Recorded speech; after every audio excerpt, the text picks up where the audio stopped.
Christine Marco-Lampe is going to be our next speaker. Now, those of you who attended our meeting on a GMO-free society, food source, have already had the pleasure of listening to her speak. She's a woman who wears many hats, has many talents, and impresses the holy heck out of me.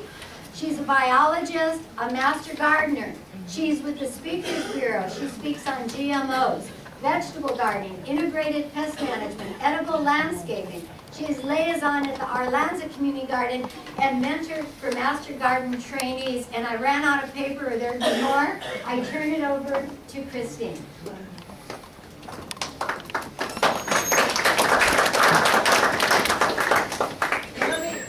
Do I need the mic? No. You do have, okay. I've been a high school teacher, so I'll do my teacher voice. And also I have Elaine McFadden here with me. She might chime in.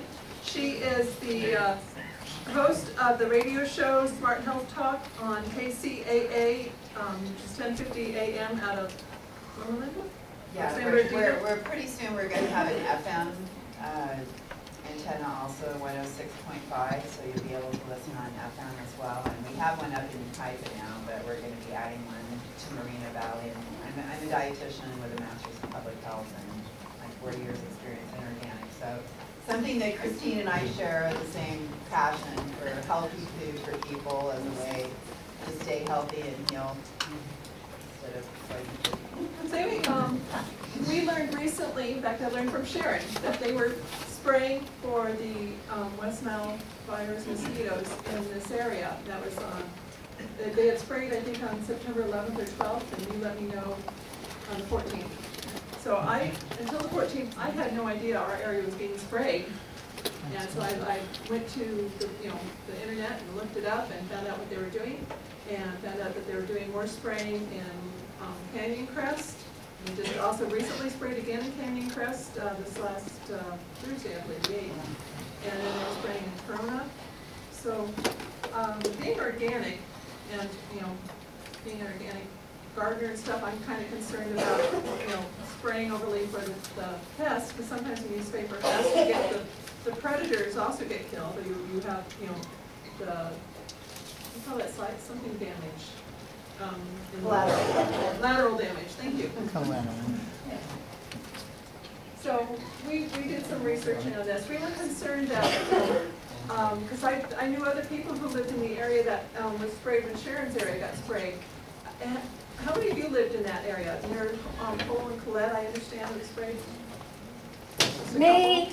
And I know Sharon was, but I had friends there, and I asked them later because they had turtles in their backyard. I was worried about how it might affect the turtles, and they had no idea that it had been sprayed. So we checked into this. But first of all, we were worried about how big is this problem? What are your chances of getting West Nile virus? So we went to the Mayo Clinic website, and they said, most people who get it don't even know they have signs or symptoms. About 80% of the people, you don't even know you've got it. Because your immune system kicks in. And then 20% of the people develop a mild infection called West Nile fever. And here's the symptoms. It's basically kind of like a flu. And it's only about 1% of the people, less than 1%, that get really serious symptoms. And they can be serious, they've been bad. So we are concerned. And you can get, varieties of meningitis or encephalitis. So most of these, though, even though they're very serious, you will recover. Most people will recover. There's a very small percentage that have any permanent results. So this area is sprayed by the Northwest Mosquito and Vector Control District, which I had never heard of until September 14th. And they're spraying a neuropoison, and they're spraying from trucks. This is not the airplane spraying, but they're spraying from trucks, and they're going up and down the streets and spraying into the front yards. So they tell me that it doesn't go into the backyards; it's just the front yards. Which, first of all, doesn't seem like it's not going to get everything. And that didn't sound right to me either, because I know about drift. It's going to slowly drift into other areas. So they've been using bottom shows, they use something called Aqualure 2020, and then they switched and used something called Aquareslin. Both of them are synthetic pyrethroids. I know some people will tell you that pyrethrin, it comes from chrysanthemums and it's an organic thing. Well, a lot of organic gardeners don't even agree to use that anymore. That has too much, collateral damage. It kills too much spinach. But these products were both of them were about 20%. One was like 20.6%. They were both about 20% permethrin, which is the synthetic pyrethroid, and 20% piperonal butoxide, which I've also read is a carcinogen. And then there's 60% undisclosed other ingredients, which from some of the reading, they can put things in there that still can be harmful to you and you don't know what's in there. The vector control district doesn't know what all is in there. So some of the effects of synthetic pyrethroids, they can trigger skin and respiratory reactions. And for some people who are sensitive, this can be they can be severely affected. Especially people who are asthmatic or people who are sensitive to chemicals, and this is children, infants, pregnant women, elderly, people who have immune compromised problems, HIV or whatever. These are also can be synthetic pyrethroids can be endocrine disruptors, meaning they can, they've even been linked to breast cancer. They can, they increase the estrogen in your body and by introducing artificial hormone. Also, they can affect sexual aspects of you.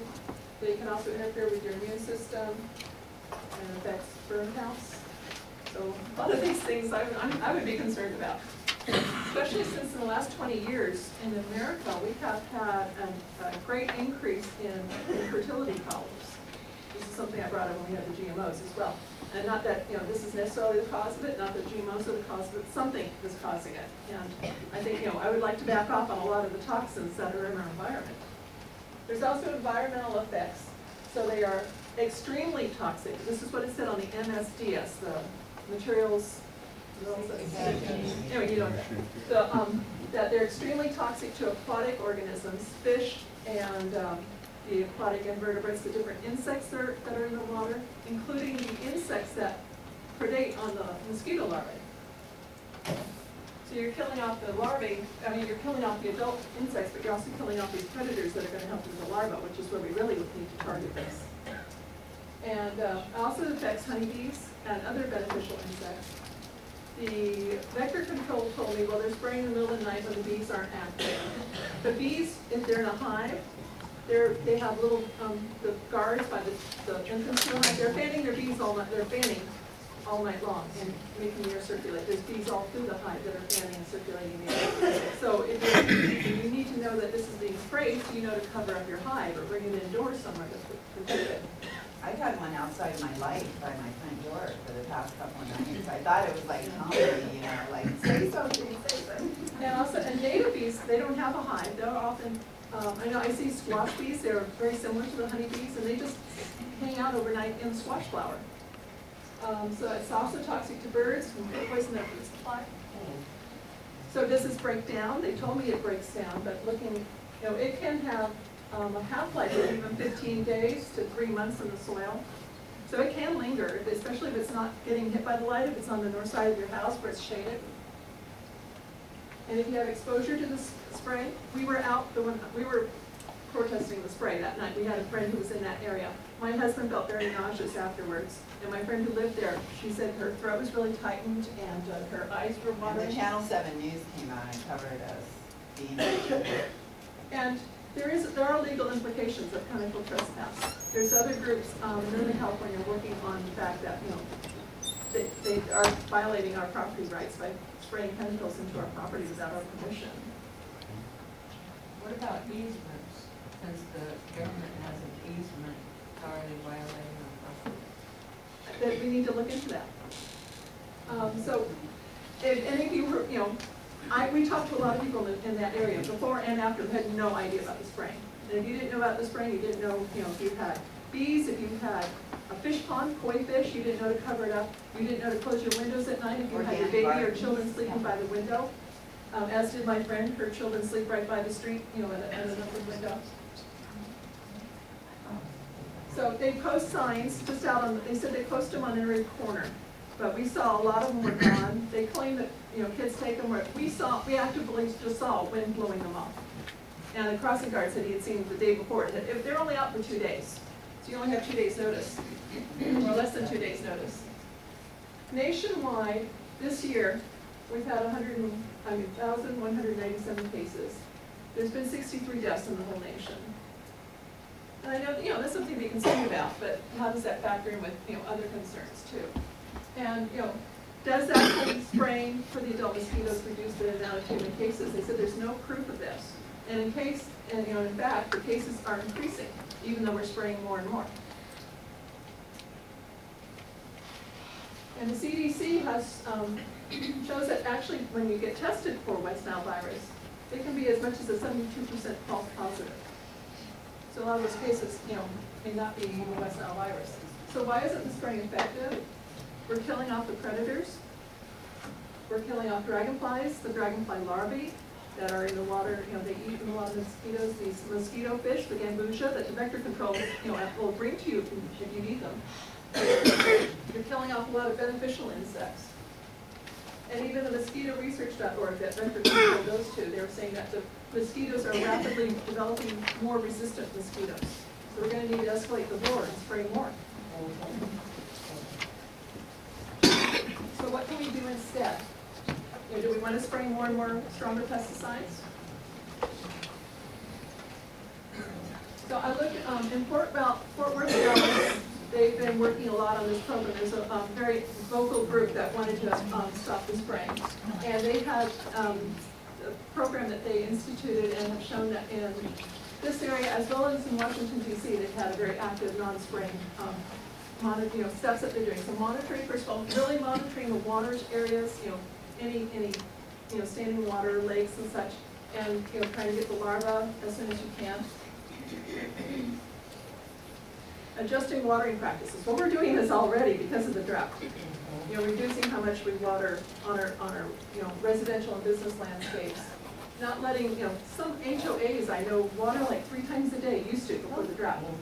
And then, and planting more natives and organic techniques will also reduce the amount of damp soil that we have. So this should be helping the problem anyway. And cleaning up trash. She said this was a real big major thing, especially after a rain. Think of all the just different containers and receptacles you have around your property that can hold just an inch or a half an inch of water. Mosquitoes can lay in just a few days. Yeah, plastic cup sitting around that's got an inch of water in it. And so, really doing a big community effort of cleaning up around, in lots and fields and draining standing water. So if you have a water feature where the water's circulating, that's not a problem. You've got a pump circulating, but the dirty, stagnant water is where they breed. And they even recommend actively setting up buckets of water, but putting BTI in, which I'll explain in a minute, which kills the larvae, so you're creating traps. So you can kill the larvae with BTI, Bacillus thuringiensis israelensis, and this only targets mosquitoes, black flies, and fungus gnats. And this is considered organic. And there's other things you can use, nematodes, fungus, that will kill the mosquito larvae. So we really would like to investigate this a lot more. And the gambusia, the mosquito-eating fish. So there's products you can get and put in your water. Let me finish, and then if she gives you time for a question, I'll answer the question. I'll come answer your question afterwards. So as a last resort, if you have to spray, use essential oil products rather than these synthetic pyrethroids. So just some action steps. If you can, we're going to go Thursday to the board meeting of the Northwest Mosquito and Vector Control District. Citizens can make 3 minutes address to the board if you've got concerns. If you want to try to get some year-round program and address this differently. Our goals is to have an intense year-round program. Also better education and communication with the public. Work with organized groups. The koi pond owners, beehives, beekeepers, they didn't know anything about this. We could do PSA on the radio station. And then finally, an individual notification of every household in the spray area. Either the reverse 911 calls, somehow, a mailing or something. They told me it wasn't in the budget, but that seems ridiculous that they can't do that. And finally, find us on Facebook and we can communicate more. And I'm done, sorry. Thank you So for taking Christine, over. I hated rushing you Yes. because your presentation's so fabulous. And so when we have speakers that you want to hear more of, you let me know, and I think you're going to be one of them. But if you're on Facebook, go to Christine's Facebook page. We handed out flyers, Great. so our Facebook page is on Information on here. there is amazing. And if you're interested in helping contribute, come and go this Thursday afternoon, it's 3 o'clock, and you can talk to me afterwards about this. Christine, thank you.